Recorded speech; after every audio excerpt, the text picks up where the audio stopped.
I never thought I'd see the day when my own daughter would call me a loser. I mean, I knew Annette had a sharp tongue sometimes, but this felt different. It wasn't just an offhand insult. It was like a statement she'd rehearsed. That word, loser, has been ringing in my head for months now. It started about a year ago, not long after Annette married Mike. He's a decent guy, I suppose, but his parents, well, they live in a different world. They bought the newlyweds a brand new car as a wedding present, a Tesla. Then, a few months later, they gave them the down payment on a condo in the city. I remember the day she told me. She called me, and at first she sounded excited, but soon her tone changed. "Why didn't you do something like this for me, Dad?" she asked. I didn't know how to answer. I'd raised her and her brother Tom on my own after their mother died when they were young. I worked double shifts for years to make sure they had a roof over their heads and food on the table. Fancy cars and apartments weren't in the cards for us. I told her that, but it wasn't what she wanted to hear. She started listing all the things Mike's parents had done for them, saying they set the standard for what good parents should do. That stung, but it got worse. Over the next few months, she brought it up again and again. She'd call or visit, and somehow the conversation always came back to how I hadn't given her enough. "You didn't even help me pay for my wedding dress," she would remind me. "You didn't offer to help with the honeymoon." I tried to let it go, thinking maybe she was just blowing off steam, but the comments grew more pointed. She started comparing me to her in-laws. "They're just so generous, Dad. I don't know why you can't be like them." One day she said outright, "You've never been able to give me anything I really wanted. Honestly, sometimes I think you're just a loser." I felt like I'd been punched in the stomach. I didn't even react. What could I say? What she didn't know, and what I had been wrestling with for weeks, was that I had recently started thinking about my will. I have high blood pressure, and the doctor has warned me to take it seriously. I'm not a rich man, but I have some savings, the house, and a decent life insurance policy, enough for it to matter. I'd been trying to decide how to split everything between her and Tom, but after this conversation, I began to wonder if Annette even deserved it. She clearly didn't think much of me. Meanwhile, Tom had always been the steady one. He never asked for much, and always helped me out when I needed it. It made me think hard about who would appreciate what I had to give. Little did I know, that decision would send Annette into a rage I never saw coming. A few weeks after the explosion, I was sitting in my living room going through the paperwork for my will. It wasn't a huge fortune, but it was everything I'd worked for. The house alone could be a nice boost for one of my kids. Annette had been on my mind, and not in a good way. The things she'd said lately about me, about what I owed her, were wearing me down. But it was Tom who called that night. "Hey, Dad, are you okay?" he asked. I told him I was fine, but he could always read between the lines. "You sound stressed. Is it Annette again?" I hesitated. I didn't like to burden him with family drama, but he already knew most of it. "She just won't let up," I admitted. "She's comparing me to Mike's parents again. You'd think I'd get used to it, but this time she called me a loser." Tom didn't respond right away. Then he finally said, "That's low. You don't deserve that." That was Tom in a nutshell. Calm, steady, and always ready to defend me. He never asked for anything, but he was always there when I needed him. When my car broke down last year, it was Tom who took a day off work to help me buy a new one. He didn't even complain when I chose a used Corolla instead of something flashier. Annette, on the other hand, had barely visited since her wedding, and when she did, it felt more like an obligation than anything else. That night, I made a decision. I decided to give Tom the bulk of my estate, the house, the savings, everything. Annette would get a small amount. It felt fair to give her something, but the majority would go to the child who had always supported me, not the one who made me feel like I was never enough. I finished the paperwork the next day. Part of me felt guilty, but a bigger part felt relieved. I figured I wouldn't say anything until it was time. I didn't want to start a fight. But Tom, God bless him, couldn't keep it to himself. A few days later, I got a call from Annette. I could tell right away that something was wrong. Her voice was tight, like she was trying to hold back anger. Tom told me about your will, she said. Is it true? Are you giving him the house? I wasn't going to lie. Yes, it's true. There was a long silence on the other end. Then she exploded. How could you do this? I'm your daughter. I've always been there for you. I couldn't help but laugh bitterly. Always been there for me? Is that what you really think? You know what I mean, she snapped. I'm your daughter. It's only right that I get more than Tom. He's your son. Dad, I'm your best child. You should reward me for everything I've done for you. I sat there stunned. Reward her? For what exactly? This conversation was about to take a turn neither of us would forget. I didn't even know where to begin. Reward you for what? It felt like the entire history of our relationship was playing out in my head, and I struggled to find a single thing she'd done that matched her sense of entitlement. Annette, I said carefully, you say you've always been there for me. Can you give me one example? Just one. She didn't miss a beat. I call you all the time, don't I? I check up on you. I make sure you're okay. I almost dropped the phone. You call me to tell me what I'm doing wrong, or to complain about what I didn't give you. That's not checking up on me. She ignored me. And who invited you to our engagement dinner? I did. Mike didn't even think about it, but I made sure you were there. That's loyalty, Dad. That's me being a good daughter. I couldn't believe what I was hearing. You invited me to your engagement dinner? And you think that counts as loyalty?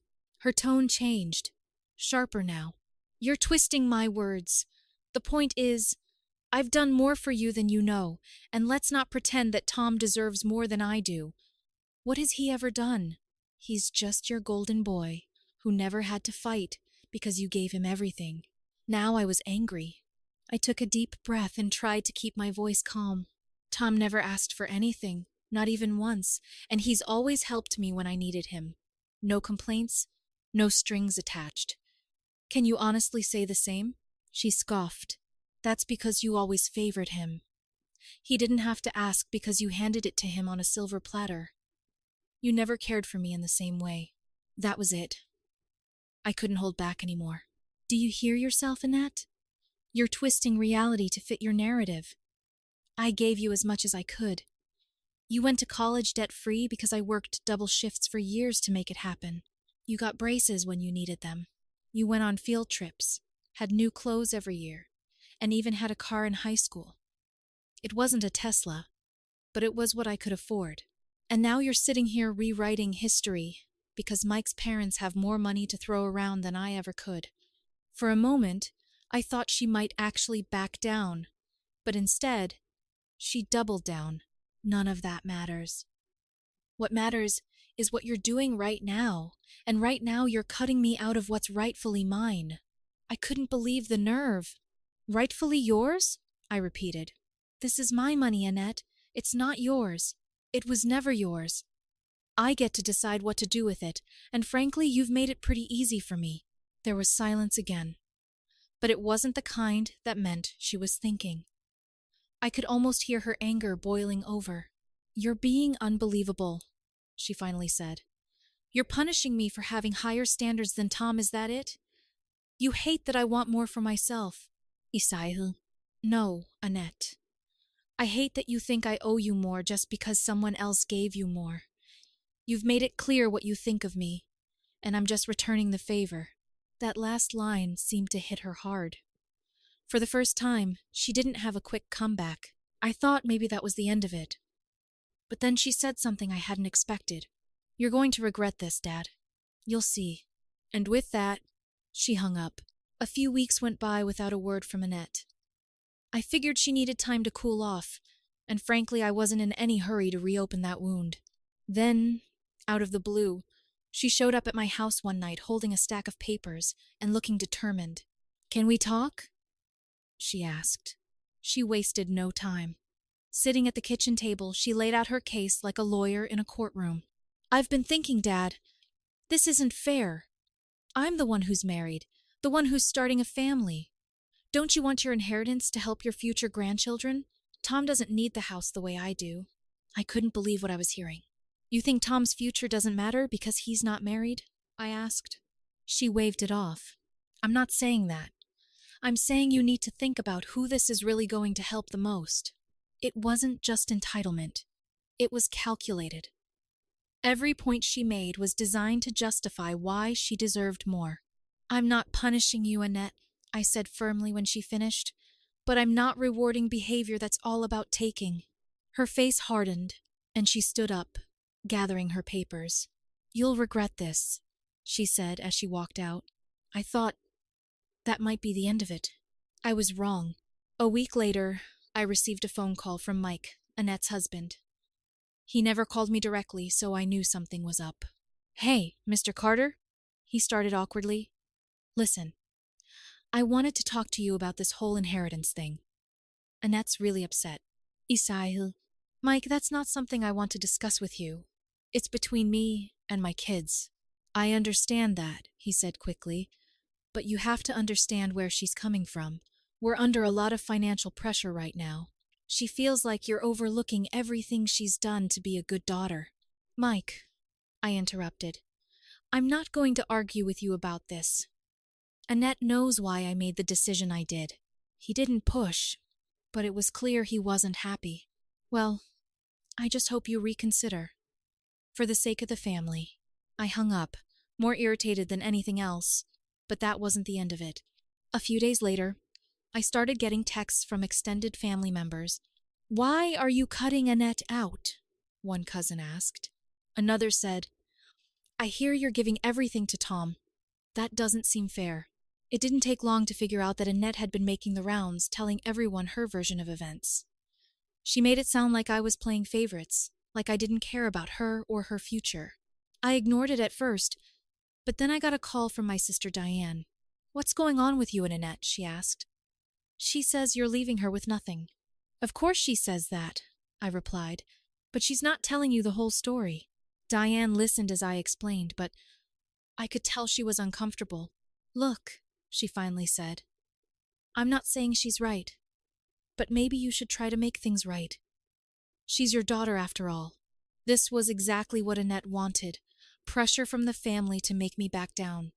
But if anything, it only made me more determined to stick with my decision. The way I saw it, Annette wasn't just upset. She was trying to manipulate me, and that only confirmed that I'd made the right decision.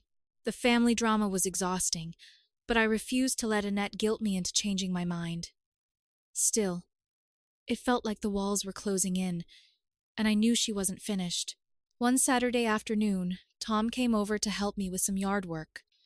We were trimming the hedges when he casually mentioned something that stopped me in my tracks. Annette talked to a lawyer, he said. I turned to him, stunned. A lawyer? For what? He shrugged, obviously uncomfortable. She said something about contesting the will. I don't know how serious she is, but I thought you should know. I couldn't believe it. Contesting the will? I wasn't even dead yet, and she was already planning to fight over my estate. That night, I sat down with a cup of coffee and tried to take it all in. Part of me wanted to call her and demand an explanation, but I knew that would only escalate the situation. Instead, I called my lawyer the next morning to make sure everything was airtight. A couple of days later, Annette called. This time, there was no pretense of civility. Tom told you, didn't he? She said as soon as I picked up. Told me what? I asked, though I knew exactly what she meant. Don't play dumb, Dad. He told you I'm considering my options. I took a long breath. Annette, are you trying to fight me over money that isn't even yours yet? Do you hear how ridiculous that sounds? I'm doing what I have to do, she snapped. If you want to treat me like I don't matter, fine, but I'm not going to sit back and let you give everything to Tom just because you like him better. This isn't about liking someone better, I said. It's about respect, and you've shown me time and time again that you don't respect me or anything I've done for you. She scoffed. You think this is about respect? This is about fairness. You're punishing me for having expectations, for wanting more for myself. That's not fair, Dad. Fair? I said, unable to keep the frustration out of my voice. Fair would have been for you to treat me like your father, not like a bank you can cash in whenever it suits you. You made that choice, Annette, not me." She didn't say much after that, but I could feel her anger through the phone. When she hung up, I realized something important. This wasn't just about money for Annette. It was about control, and I wasn't going to let her win. For a while, things were quiet. I thought maybe Annette had finally let it go, but deep down I knew better. She wasn't one to back down easily, especially when she thought she'd been wronged. It wasn't long before I was in for another surprise. One night, as I was going through the mail, I found a letter from Annette. It wasn't handwritten or heartfelt. It was from her lawyer. She was formally contesting the will, claiming that I was making decisions under undue influence from Tom. I couldn't believe it. Undue influence? Tom had never pressured me about anything. He didn't even know I was revising the will until I told him. But Annette painted a different picture. I immediately called my attorney. He assured me that the will was solid and that her claim had no merit, but that wasn't the point. The fact that she'd gone this far, dragging Tom and me through legal threats, was more than I could bear. Tom came over the next day, visibly upset. "She sent me a letter too," he said, holding it up. "She's accusing me of manipulating you." "Can you believe that?" I shook my head. "I don't even recognize her anymore. That's not the Annette I raised." Tom sat down, clearly struggling with his own emotions. "You know, Dad, I think she's just scared. Scared of being left out, of not being enough. That's what this is really about." "Maybe," I admitted, "but that doesn't excuse what she's doing. She's trying to hurt you, me, everyone, just to get her way." Tom nodded, but didn't say much more. He didn't need to.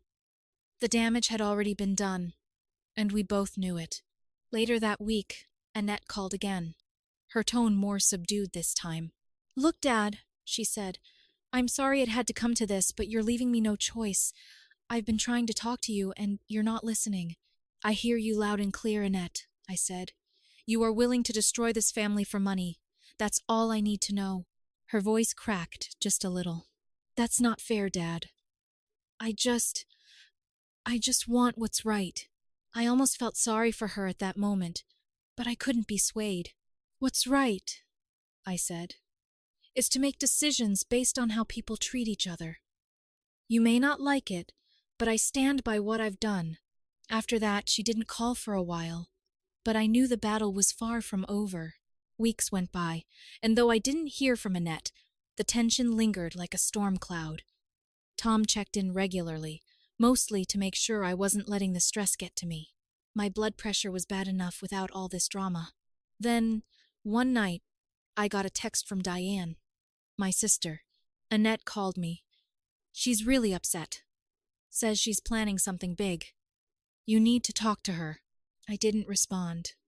What was there to say? I wasn't going to beg my daughter to stop tearing the family apart over money. But the next day, I found out what Diane was talking about.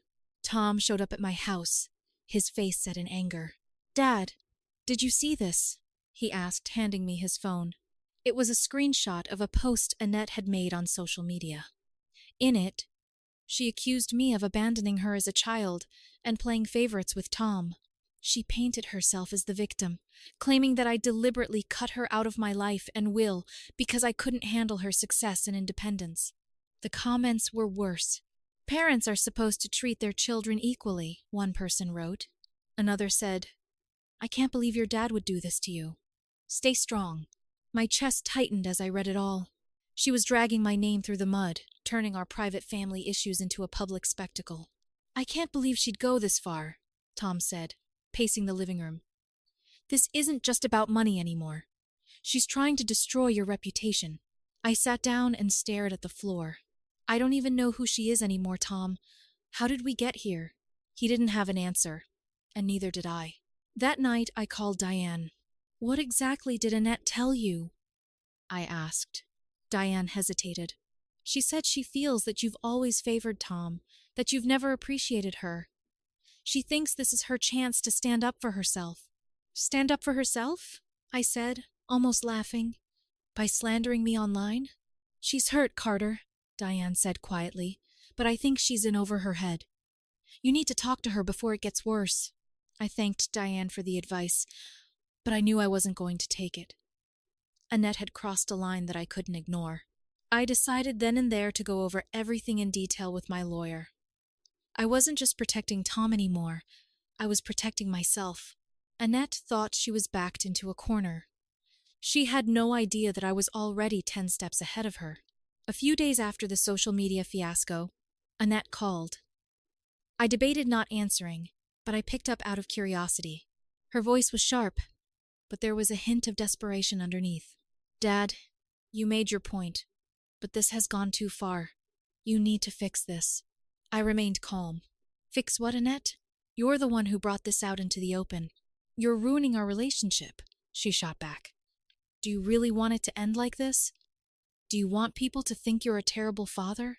It hit a nerve, but I didn't let her hear it. Annette, you made your decision. You've spent months tearing me down, accusing Tom and spreading lies. Now you have to deal with the consequences. She was silent for a moment. Then, in a softer voice, she said, I am still your daughter. Doesn't that mean anything to you? I took a deep breath. It does, Annette. It always has. But respect and trust go both ways. And you've broken both. Before she could respond, I added, I'm done, Annette. The will is final, and so is my decision. If you want a relationship with me, you're going to have to show that it's about more than money. Until then, there's nothing more to say. I hung up, feeling a strange mixture of relief and sadness. I'd always hoped things would end differently, but this was the path she had chosen, and for once I wasn't going to let her dictate the terms.